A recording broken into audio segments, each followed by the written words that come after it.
Johan, that is known in British sport as the archetypal game of two halves. Yeah, no, Tom, obviously hugely disappointed in that first half performance, and then, credit to the guys, they fix it in that second half, but, it's something we have to look at.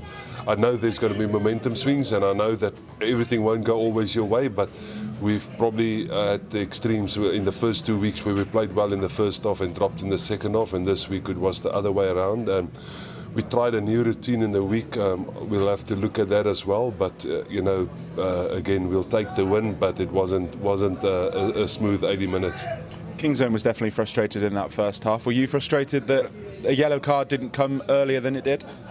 Yeah, but I was more frustrated at ourselves than the opposition.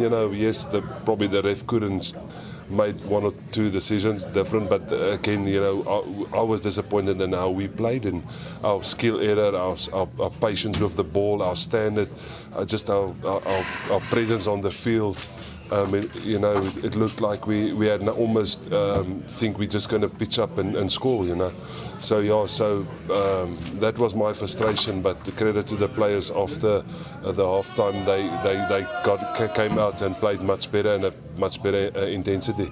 You talk about the messages you gave the boys at halftime and the fixes they put in. Was that something that the coaches were picking up and saying we need to improve, or do the boys think on their feet? Do they work that out themselves? Yeah, I think it's a bit of combination of both. We obviously had a few things that we addressed in the halftime, but most of all it was up in the head.